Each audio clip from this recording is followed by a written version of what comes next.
Number पाठ का नाम है सपनों के ऐसे दिन। आइए इसको पढ़ते हैं।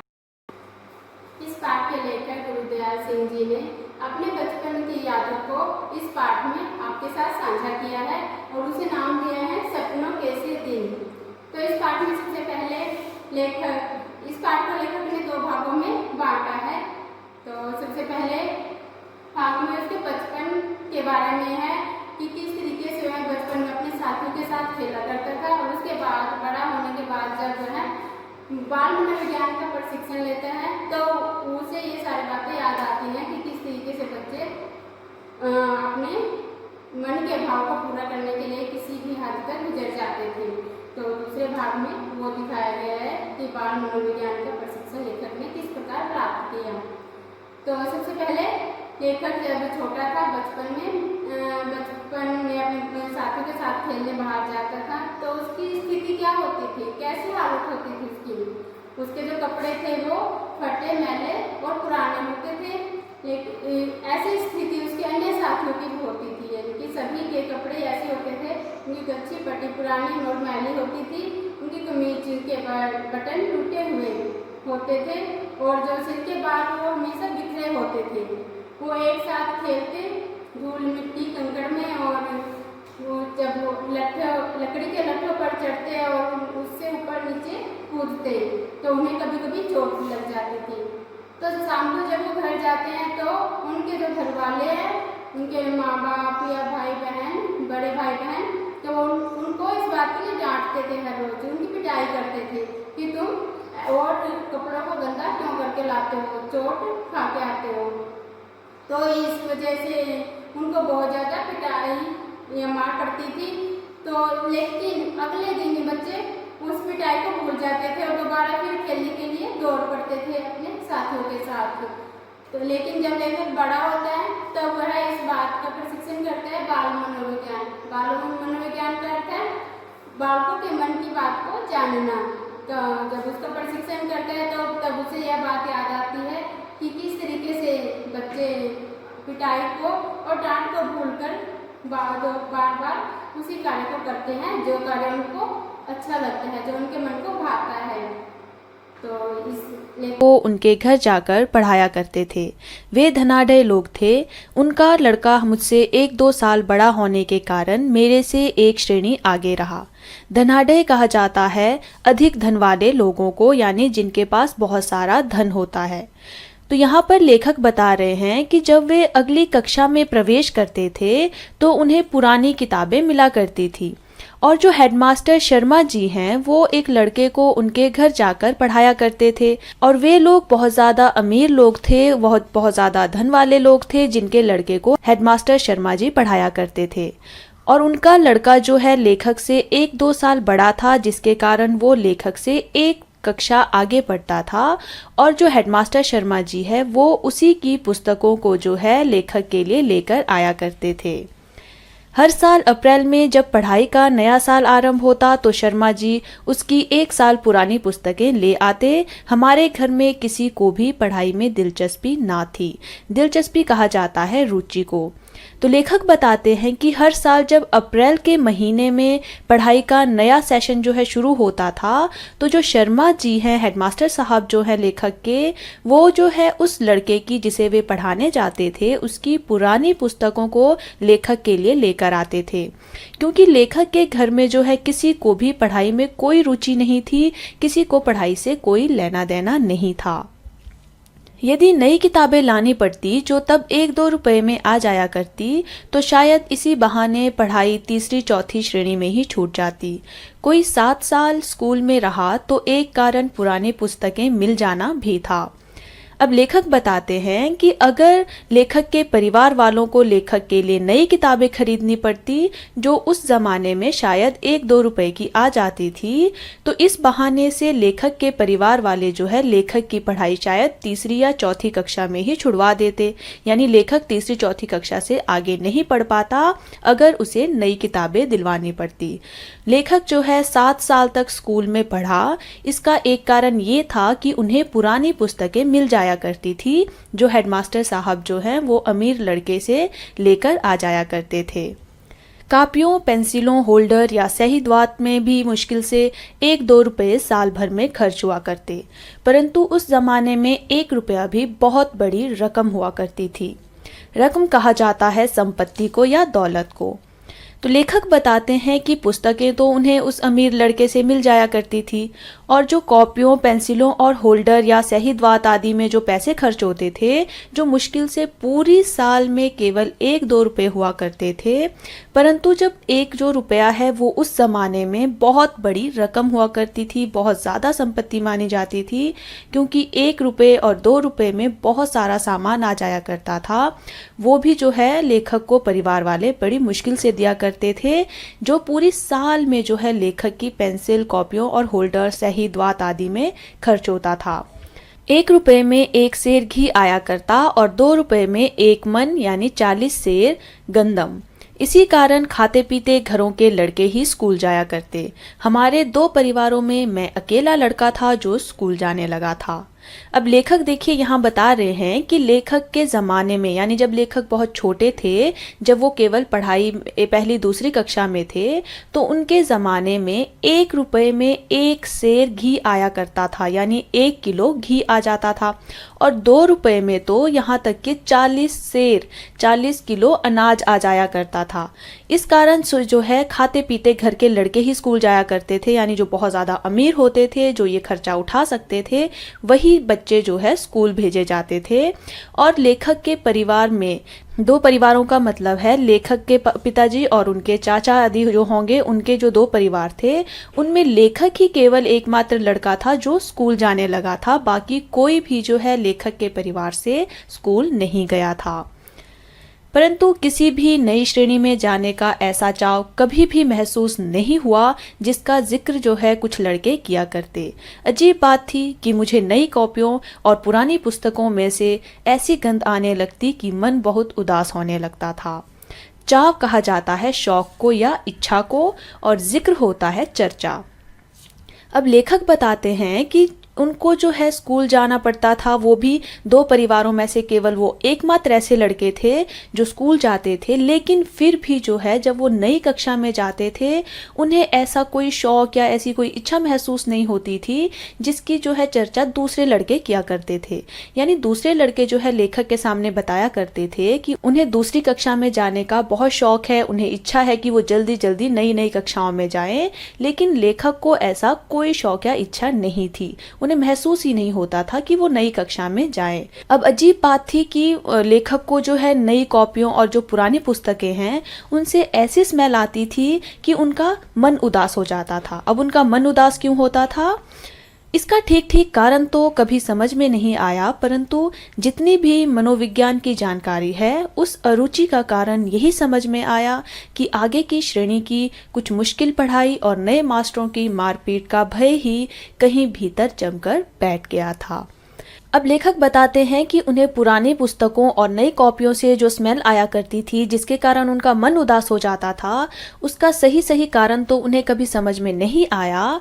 जैसे आपने पहले भाग में पढ़ा था कि लेखक ने बाल मनोविज्ञान का विषय पढ़ा था, तो जितनी लेखक को मनोविज्ञान की जानकारी थी और उसके कारण उन्हें ये पता चला कि जो उनकी ये अरुचि थी या उनका जो पढ़ाई में मन नहीं लगता था, उनका मन उदास हो जाता था, उसका कारण जो है उन्हें यही समझ में आया कि उन्हें जो है अगली कक्षा में जो है मुश्किल पढ़ाई और जो नए टीचर्स होते थे उनकी मारपीट का जो है उन्हें डर बैठ जाता था उनके मन में। उसी कारण जो है वे उन नई कॉपियों और पुरानी पुस्तकों की जो स्मेल आती थी उससे उदास हो जाया करते थे। सभी तो नए ना होते थे, परंतु 2-3 हर साल ही वह होते जो कि छोटी श्रेणी में नहीं पढ़ाते थे। कुछ ऐसी भी भावना थी कि अधिक अध्यापक एक साल में ऐसी अपेक्षा करने लगते कि जैसे हम हरफन मौला हो गए हों। हरफन मौला कहा जाता है सर्वगुण संपन्न को या फिर जो हर क्षेत्र में आगे रहने वाले हो। अब लेखक बताते हैं कि सभी जो टीचर्स हैं वो नए तो नहीं होते थे, कुछ पुराने भी होते थे, परंतु 2-3 हर साल जो है नए अध्यापक होते थे जो उनको छोटी कक्षा में नहीं पढ़ाते थे। और कुछ उनके मन में ऐसी भावना होती थी कि बहुत सारे जो अध्यापक हैं, बहुत सारे जो टीचर्स हैं, वो एक ही साल में उन लोगों से यानी जो विद्यार्थी होते थे उनसे ये ये अपेक्षा करने लगते थे जैसे वो सर्वगुण संपन्न हो गए हों, यानी छोटी कक्षा से बड़ी कक्षा में आते ही वे हर क्षेत्र में आगे हो गए हों। अब लेखक को पता था कि वो इतने सर्वगुण संपन्न नहीं है, इसलिए वो डरा करते थे और उदास हो जाते थे। यदि उनकी आशाओं पर पूरे नहीं हो पाते तो कुछ तो जैसे चमड़ी उधेड़ देने को तैयार रहते। इन्हीं कुछ कारणों के कारण किताबों कॉपियों की गंध से ही नहीं, बाहर के बड़े गेट से 10-15 गज दूर स्कूल के कमरों तक रास्ते के दोनों ओर जो अलियार के झाड़ उगे थे उनकी गंध भी मन उदास कर दिया करती। अलियार कहा जाता है गली की तरह का लंबा सीधा रास्ता। अब लेखक बताते हैं कि कुछ अध्यापक जो हैं जो उनसे ये आशाएं करने लगते थे कि वो सर्वगुण संपन्न हो गए हैं, उन्हें सब कुछ आता है, तो अगर उनकी आशाओं पर वे खरे नहीं उतरते थे, अगर अध्यापकों को लगता था कि जो विद्यार्थी हैं वो सभी कामों में सर्वगुण संपन्न नहीं है, तो वे अध्यापक जो है उनकी चमड़ी उधेड़ देने के लिए तैयार रहते थे। मतलब जो अध्यापक हैं वो बच्चों को बहुत मारते थे, वे बच्चों को बहुत ज़्यादा परेशान करते थे इस चीज़ के लिए कि वो हर चीज में आगे रहने चाहिए, चाहे बच्चे में क्षमता हो या ना हो। यही कुछ ऐसे कारण थे जिनके कारण लेखक को जो है अपनी किताबों और कॉपियों से जो गंध आती थी उसी के कारण वे उदास नहीं रहते थे, बल्कि और भी बहुत सारे कारण हो गए थे जिनके कारण वे उदास रहने लगे थे। उनमें से एक कारण कौन सा था कि बाहर का जो गेट था उससे भी 10-15 गज जो दूर उनके स्कूल के कमरे थे उस तक आने के लिए जो रास्ता है, आपने पहले भाग में पढ़ा था कि वहाँ पर जो है नीम के पत्तों जैसी खुशबू आती थी, उससे लेखक को अच्छा लगता था। लेकिन अब जो है जब उनको स्कूल जाना अच्छा नहीं लग रहा था, जब अध्यापक उनसे कुछ ज़्यादा आशाएं कर रहे थे, तो लेखक को जो है उन झाड़ियों से जो नीम के पत्तों वाली जो खुशबू आती थी वो भी जो है उसे मन उदास करने वाली लग रही थी। परंतु स्कूल 1-2 कारणों से अच्छा भी लगने लगा था। मास्टर प्रीतम चंद जब भी स्काउटों को परेड करवाते तो लेफ्ट राइट की आवाज़ या मुंह में ली विसल से मार्च कराया करते। विसल कहा जाता है सीटी को। तो यहाँ पर लेखक बताते हैं कि भले ही उन्हें स्कूल जाना अच्छा नहीं लग रहा था, उनका मन जो है बार बार उदास हो जाता था। कभी उन्हें नोटबुक और बुक्स की जो स्मेल आती थी उससे उनका मन उदास होता था, और कभी जो है अलियार में जो नीम के पत्तों जैसी खुशबू आती थी उसके कारण भी उनका मन उदास होने लगा था। लेकिन फिर भी जो है एक तो कुछ ऐसे कारण भी थे जिनके कारण जो है लेखक को स्कूल जाना अच्छा लगने लगा था। अब वो कारण क्या थे? उनके जो मास्टर प्रीतम चंद थे, जो पीटी थे, जब वो स्काउटों की परेड करवाते थे तो लेफ्ट राइट की आवाज़ करते थे और मुंह से सीटी बजाकर जब मार्च करवाया करते थे तो लेखक को ये सब बहुत ज़्यादा अच्छा लगता था। फिर राइट टर्न या लेफ्ट टर्न या अबाउट टर्न कहने पर छोटे छोटे बूटों की एड़ियों पर दाएं बाएं या एकदम पीछे मुड़कर बूटों की ठक ठक करते अकड़ कर चलते तो लगता जैसे हम विद्यार्थी नहीं बहुत महत्वपूर्ण आदमी हो, फौजी जवान। बूट कहा जाता है जूतों को और अकड़ कर होता है घमंड के साथ। तो लेखक बताते हैं कि जो पीटी साहब हैं वो जब राइट टर्न, लेफ्ट टर्न या अबाउट टर्न कहते थे तो लेखक और उनके जो सहपाठी हैं, जो उनके साथ पढ़ने वाले बच्चे हैं, वो जो है अपने छोटे छोटे जूतों की एड़ियों पर जो है दाएं बाएं या एकदम पीछे मुड़कर जूतों को ठक ठक करते हुए घमंड के साथ ऐसे चलते थे कि उन्हें ये महसूस होता था कि वो विद्यार्थी नहीं है बल्कि बहुत ही ज़्यादा महत्वपूर्ण आदमी हैं, जैसे फौजी जवान हुआ करते हैं। वो अपने आप को फौजी जवान मानने लगते थे जब जो है उनके पीटी सर जो हैं उन्हें स्काउटेंट की परेड करवाते थे। दूसरे विश्व युद्ध का समय था, परंतु हमारी नाभा रियासत का राजा अंग्रेजों ने 1923 में गिरफ्तार कर लिया था और तमिलनाडु में कोडाईकैनाल में ही जंग शुरू होने से पहले उनका देहांत हो गया था। अब लेखक बताते हैं कि जिस समय की बात वो कर रहे हैं उस समय दूसरे विश्व युद्ध का समय था, परंतु जो लेखक की रियासत थी वहाँ के जो राजा थे उन्हें जो है अंग्रेज़ों ने 1923 में ही गिरफ्तार भी कर लिया था और तमिलनाडु के कोडाईकैनाल में ही जो है जंग से पहले ही, जब जंग शुरू भी नहीं हुई थी उससे पहले ही राजा का देहांत भी हो गया था। उस राजा का बेटा कहते थे अभी विलायत में पड़ रहा है, इसलिए हमारे देसी रियासत में भी अंग्रेज की ही चलती थी। फिर भी राजा के ना रहते अंग्रेज हमारी रियासत के गांव से जबरन भर्ती नहीं करा पाया था। विलायत कहा जाता है प्रदेश को, यानी जो बाहर के देश होते हैं।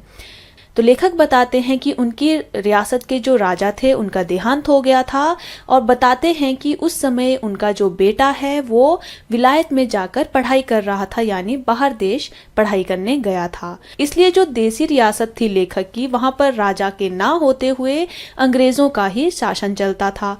लेकिन उसके बावजूद भी, यानी राजा के ना रहते हुए भी, अंग्रेज जो है लेखक के गांव से जो है जबरन सेना में लोगों को भर्ती नहीं करा पाए थे। लोगों को फौज में भर्ती कराने के लिए जब कुछ अफसर आते तो उनके साथ कुछ नौटंकी वाले भी हुआ करते। वे रात को खुले मैदान में शामियाने लगाकर लोगों को फौज के सुख आराम, बहादुरी के दृश्य दिखाकर आकर्षित किया करते। उनका एक गाना अभी भी याद है। शामियाने कहा जाता है तंबू को। अब लेखक बताते हैं कि जो अंग्रेज सरकार है वो लोगों को सेना में भर्ती नहीं करा पाई थी, और जब लोगों को सेना में भर्ती कराने के लिए कुछ अफसर आते थे तो उनके साथ कुछ नौटंकी वाले भी हुआ करते थे, यानी जो जगह जगह जाकर नौटंकी दिखाते हैं, नाटक के माध्यम से लोगों को कोई चीज़ समझाते हैं। वे लोग जो है रात को खुले मैदान में तंबू लगाया करते थे और लोगों को जो है फौज के सुख आराम और बहादुरी के दृश्य दिखाया करते थे, ताकि लोगों को जो है सेना में भर्ती कराने के लिए प्रेरित किया जा सके। साथ में जो है वो कुछ गाना भी गाते थे जो लेखक को आज तक याद है। कुछ मस्खरे अजीब सी वर्दियां पहने और अच्छे बड़े फौजी बूट पहने गाया करते। भर्ती हो जा रे रंगरूट, भर्ती हो जा रे, अठे मिले से टूटे लित्तर, उठे मिलेंदे बूट। मस्खरे कहा जाता है विदूषक को या हंसी मजाक करने वाले व्यक्तियों को, और रंगरूट कहा जाता है सेना या पुलिस आदि में नया भर्ती होने वाला जो सिपाही होता है उसे कहते हैं रंगरूट। और अठे कहा जाता है यहाँ के लिए, और लित्तर कहा जाता है फटे पुराने खस्ताहाल जूतों को। उठे कहा गया है वहाँ के लिए।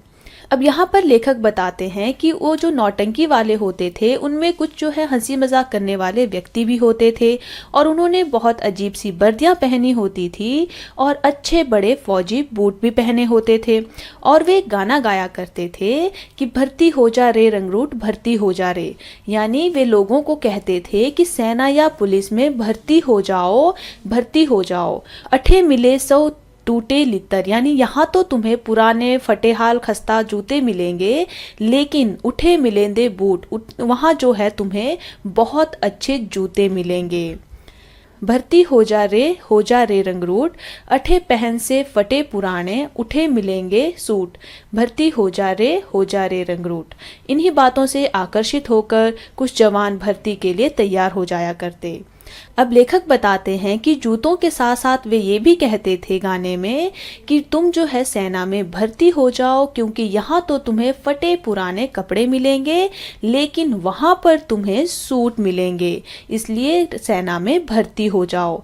अब जो कुछ नौजवान थे, गांव के लोग थे वो जो है इन बातों से आकर्षित हो जाते थे, यानी उन्हें बहुत अच्छा लगता था कि यहाँ तो हमें पुराने जूते मिलेंगे, पुराने कपड़े मिलेंगे जो फटे होंगे, लेकिन अगर हम सेना में भर्ती हो जाएंगे तो हमें अच्छे जूते भी मिलेंगे और अच्छे कपड़े भी पहनने को मिलेंगे। तो इस कारण से जो है जो नौजवान हैं वो सेना में भर्ती हो जाने के लिए तैयार हो जाते थे। कभी कभी हमें भी महसूस होता कि हम भी फौजी जवानों से कम नहीं। धोबी की धुली वर्दी और पॉलिश किए बूट और जुराबों को पहने जब हम स्काउटिंग की परेड करते तो लगता हम फौजी ही हैं। अब यहाँ पर लेखक बताते हैं कि कभी कभी उन्हें भी ये महसूस होता था कि वे भी किसी फौजी जवान से कम नहीं हैं। उन्हें ऐसा क्यों लगता था? क्योंकि जब वे स्काउटिंग की परेड करते थे तो उन्होंने धोबी की धुली हुई वर्दी पहनी होती थी और पॉलिश किए हुए बूट पहने होते थे, साथ में जुराबे भी पहने होते थे। तो उन्हें भी अपने आप को फौजी जैसा देखने में लगता था और लगता था कि वे भी फौजी ही हैं, कोई विद्यार्थी नहीं है। मास्टर प्रीतमचंद को स्कूल के समय में कभी भी हमने मुस्कुराते या हंसते ना देखा था। उनका ठिंगना कद, दुबला पतला परंतु गठीला शरीर, माता के दानों से भरा चेहरा और बाज सी तेज आंखें, खाकी वर्दी, चमड़े के चौड़े पंजों वाले बूट, सभी कुछ ही भयभीत करने वाला हुआ करता। ठिंगना कहा जाता है छोटे को और गठीला होता है पुष्ट। अब लेखक बताते हैं कि उन्होंने कभी भी उनके जो पीटी मास्टर थे, मास्टर प्रीतम चंद, उनको कभी भी स्कूल के समय में ना तो कभी मुस्कुराते हुए देखा था और ना ही कभी हंसते हुए देखा था। अब वो उनके बारे में बताते हैं कि जो मास्टर प्रीतम चंद थे, उनका छोटा कद था, दुबला पतला शरीर था, लेकिन बहुत ही हष्ट-पुष्ट था। उनके चेहरे पर जो है चेचक के दाग, माता के दाने जो हैं वो कहा जाता है, चेचक के दागों से भरा हुआ उनका चेहरा था और उनकी जो आंखें थी वो बाज की तरह तेज थी। उन्होंने खाकी वर्दी पहनी होती थी और चमड़े के चौड़े पंजे वाले जूते पहने होते थे। ये जो सारी चीजें हैं वो लेखक को डराने वाली लगती थी, यानी सभी विद्यार्थी उनसे बहुत ज्यादा डरते थे। उनके बूटों की ऊंची एड़ियों के नीचे भी खुरियां लगी रहती, जैसे तांगे के घोड़े के पैरों में लगी रहती है। अगले हिस्से में पंजे के नीचे मोटे सिरों वाले कील ठुके होते। यदि बहुत सख्त जगह पर भी चलते तो खुरियों और कीलों के निशान वहां भी दिखाई देते। अब लेखक बताते हैं कि जो वो पीटी साहब थे, प्रीतम चंद जी थे, उनके जो जूते थे उनकी एड़ियां ऊंची ऊंची थी और उसके नीचे खुरियां लगी रहती थी। जिस तरह से आपने देखा होगा कि जो तांगे में घोड़े होते हैं उनके पैरों में भी जो है नाल लगी रहती है, उसी तरह से प्रीतम चंद जी के जूतों में भी नाल लगी रहती थी, जो चलने पर जो है आवाज किया करती थी। अगले हिस्से में जो है पंजे के नीचे मोटे सिरों वाले कील ठुके होते थे, यानी पंजे में जो है कील ठुके होते थे। और जब वे किसी सख्त जगह पर भी चलते थे, नरम जगह पर चलेंगे तो ऑब्वियस सी बात है कि जूतों के निशान दिखाई देंगे। लेकिन लेखक बताते हैं कि जब उनके जो वो पीटी सर थे वो किसी सख्त जगह पर भी चलते थे तो भी उनकी खुरियों और कीलों के निशान जो है उस सख्त जगह पर भी दिखाई देते थे। हम ध्यान से देखते, इतने बड़े और भारी भारी बूट पहनने के बावजूद उनके टखनों में कहीं मोच तक नहीं आती थी। उनको देखकर हम यदि घर वालों से बूट की मांग करते तो माँ बाप यही कहते कि टखने टेढ़े हो जाएंगे, सारी उम्र सीधे ना चलने पाओगे। अब लेखक बताते हैं कि जो लेखक और उनके सहपाठी थे वो बहुत ध्यान से देखा करते थे कि इतने बड़े और भारी भारी जूते पहनने के बावजूद भी जो है जो प्रीतम चंद जी हैं, जो उनके पीटी हैं, उनके टखनों में कहीं भी मोच नहीं आई है। और ये सब देखकर जो है लेखक और उनके साथ पढ़ने वाले जो छोटे बच्चे हैं वो भी जो है अपने घर वालों से वैसे जूतों की मांग करते थे और उनके माँ बाप उनसे यही कहते थे कि तुम्हारे टखने टेढ़े हो जाएंगे यदि तुम इतने भारी भारी जूते पहनोगे और तुम अपनी पूरी उम्र में सीधे कभी नहीं चल पाओगे। मास्टर प्रीतम चंद से हमारा डरना तो स्वाभाविक था, परंतु हम उनसे नफरत भी करते थे। कारण तो उसका मारपीट था। हम सभी को, जो मेरी उम्र के हैं, वह दिन नहीं भूल पाया जिस दिन वह हमें चौथी श्रेणी में फारसी पढ़ाने लगे थे। स्वाभाविक कहा जाता है प्राकृतिक को। अब लेखक बताते हैं कि जो मास्टर प्रीतम चंद जी हैं, जो उनके पीटी सर हैं, उनसे डरना तो जो स्वाभाविक था यानी प्राकृतिक था, क्योंकि उनके चेहरे को देखकर, उनकी चाल ढाल को देखकर वे कभी मुस्कुराते नहीं थे। तो ऐसे टीचर्स को देखकर जो है बच्चे अक्सर डर जाया करते हैं। तो लेखक भी बताते हैं कि उनसे डरना तो स्वाभाविक था ही, लेकिन लेखक और उनके सहपाठी जो हैं प्रीतम चंद जी से नफरत भी करते थे। अब नफरत क्यों करते थे? क्योंकि जो पीटी सर हैं उनके, प्रीतम चंद जी जो हैं, वो उन्हें बहुत मारा पीटा करते थे, जिसके कारण बच्चे उनसे डरने के साथ साथ उनसे नफरत भी करते थे। अब लेखक बताते हैं कि जो उनकी उम्र के हैं, उन्हें जो है वो दिन आज तक याद होगा, वो दिन उन्हें नहीं भूल पाया होगा जब प्रीतम चंद जी जो है उनको चौथी श्रेणी में यानी चौथी कक्षा में फारसी पढ़ाने लगे थे, फारसी पढ़ाने के लिए उनकी कक्षा में आए थे। हमें उर्दू का तो तीसरी श्रेणी तक अच्छा अभ्यास हो गया था, परंतु फारसी तो अंग्रेजी से भी मुश्किल थी। अभी हमें पढ़ते एक सप्ताह भी ना हुआ होगा कि प्रीतम चंद ने हमें एक शब्दरूप याद करने को कहा और आदेश दिया कि कल इसी घंटी में जुबानी सुनेंगे। आदेश कहा जाता है आज्ञा को, और जुबानी होता है केवल जुबान के द्वारा, यानी ओरल टेस्ट जिसे आप कहते हैं। तो यहाँ पर लेखक बताते हैं कि उन्होंने उर्दू जो है वो तो तीसरी कक्षा तक अच्छे से पढ़ ली थी, यानी उन्हें उर्दू का ज्ञान जो है तीसरी कक्षा तक अच्छे से हो गया था। लेकिन जो फ़ारसी है वो लेखक बताते हैं कि उन्हें अंग्रेज़ी से भी ज़्यादा मुश्किल लगती थी। उन्हें अंग्रेज़ी ज़्यादा आसान लगती थी, लगता था कि अंग्रेज़ी आसान होगी, लेकिन उन्हें फ़ारसी बहुत ज़्यादा कठिन लगती थी, टफ लगती थी। और अभी जो है उन्हें फ़ारसी पढ़ते हुए अभी हफ्ता भी नहीं हुआ था कि जो प्रीतम चंद जी हैं, जो उनके पीटी हैं, जो उन्हें फ़ारसी पढ़ाने आए थे, उन्होंने उन्हें एक शब्द रूप याद करने को दे दिया। अब उन्होंने आज्ञा दी कि कल जो है इसी घंटी में, यानी उसी पीरियड में जो है वे उन सब का ओरल टेस्ट लेंगे, वो उनसे ज़ुबानी पूछेंगे कि वो शब्द रूप क्या है। हम सभी घर लौटकर रात देर तक उसी शब्द रूप को बार बार याद करते रहे, परंतु केवल 2-3 ही लड़के थे जिन्हें आधी या कुछ अधिक शब्द रूप याद हो पाया। अब लेखक बताते हैं कि जब प्रीतम चंद जी ने उन्हें वो फारसी का शब्द रूप याद करने के लिए कहा, तो सब बच्चे जब घर लौटे तो वे रात देर तक जो है पढ़ते रहे, उस शब्द रूप को रटते रहे। लेकिन जो है केवल 2-3 ही लड़के ऐसे थे जिन्हें वो शब्द रूप आधा अधूरा याद हुआ था, उन्हें भी वो पूरा याद नहीं हुआ था, यानी वे कुछ हद तक जो है थोड़ा थोड़ा शब्द रूप याद कर पाए थे। दूसरे दिन बारी बारी सबको सुनाने के लिए कहा तो एक भी लड़का ना सुना पाया। तभी मास्टर जी गुर्राए, सभी कान पकड़ो।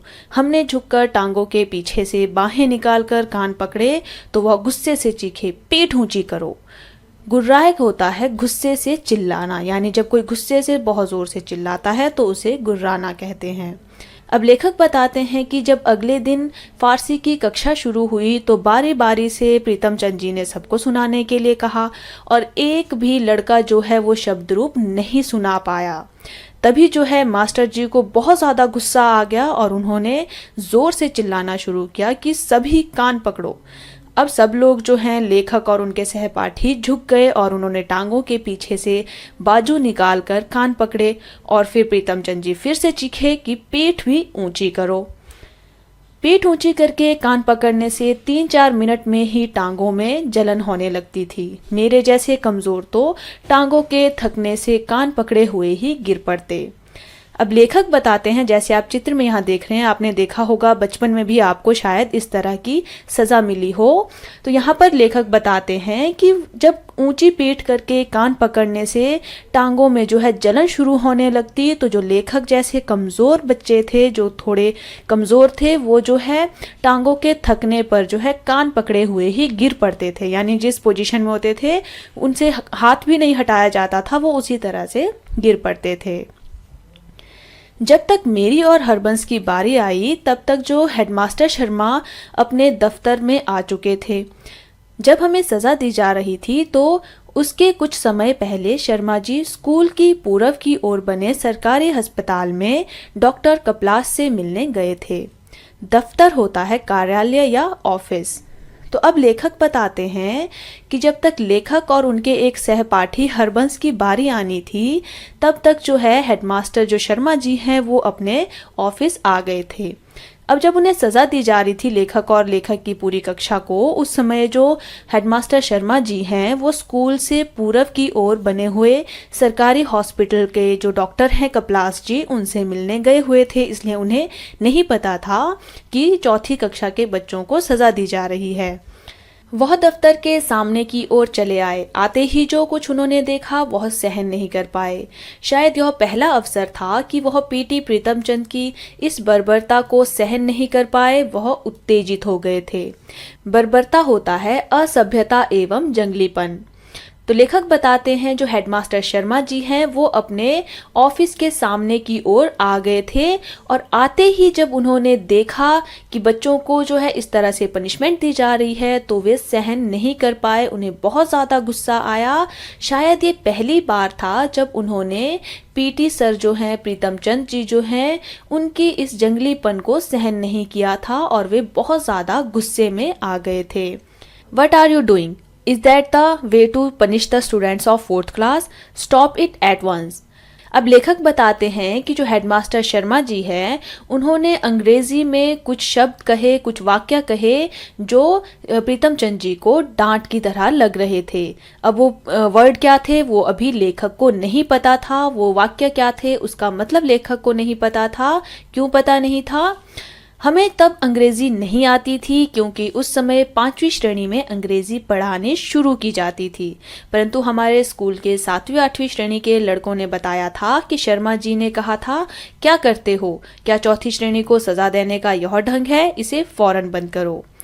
लेखक को इसलिए उस वक्त समझ में नहीं आए वो वाक्य क्योंकि वो अंग्रेजी में थे और तब तक जो है लेखक को अंग्रेजी नहीं आती थी, क्योंकि उस समय जो है 5वीं कक्षा के बाद जो है अंग्रेजी पढ़ानी शुरू की जाती थी और लेखक जो है वो चौथी कक्षा में थे, इसलिए उन्हें नहीं पता चला कि हेडमास्टर शर्मा जी ने प्रीतम चंद जी को क्या कहा है। लेकिन उनके ही स्कूल के कुछ 8वीं और 7वीं कक्षा के लड़के थे जिन्होंने उन्हें बाद में बताया था कि हेडमास्टर शर्मा जी ने क्या कहा था। हेडमास्टर शर्मा जी ने कहा था कि क्या करते हो, क्या चौथी कक्षा को इस तरह से सजा देने का ढंग सही है, इसे फौरन बंद करो। शर्मा जी गुस्से से कांपते बरामदे से ही अपने दफ्तर में चले गए थे। ये कहते कहते लेखक बताते हैं कि जो हेडमास्टर शर्मा जी है वो गुस्से से कांपते हुए बरामदे से ही अपने ऑफिस में चले गए थे।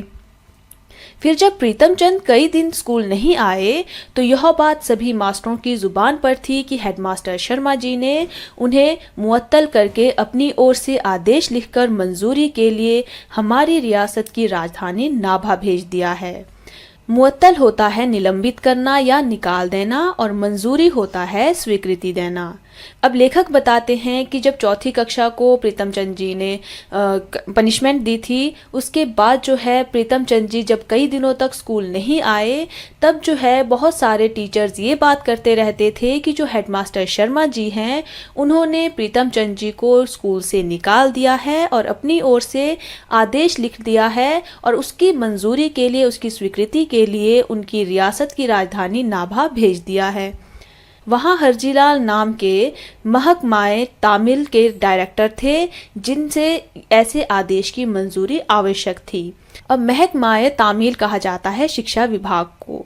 अब लेखक बता रहे थे कि मंजूरी के लिए जो है वो आदेश कहाँ भेजा गया था, नाभा भेजा गया था। वहाँ क्यों भेजा गया था? क्योंकि वहाँ पर हरजीलाल नाम के शिक्षा विभाग के डायरेक्टर रहते थे जिनके आदेश की मंजूरी जो है वो आवश्यक थी, इसलिए कि ताकि हेडमास्टर प्रीतम चंद जी को जो है स्कूल से निलंबित किया जाए। उस दिन के बाद यह पता होते हुए भी कि पीटी प्रीतम चंद को जब तक नाभा से डायरेक्टर बहाल नहीं करेंगे तब तक वह स्कूल में कदम नहीं रख सकते, तब भी फारसी की घंटी बजती तो हमारी छाती धक धक करती, फटने को आती। बहाल होता है पूर्व स्थिति में प्राप्त।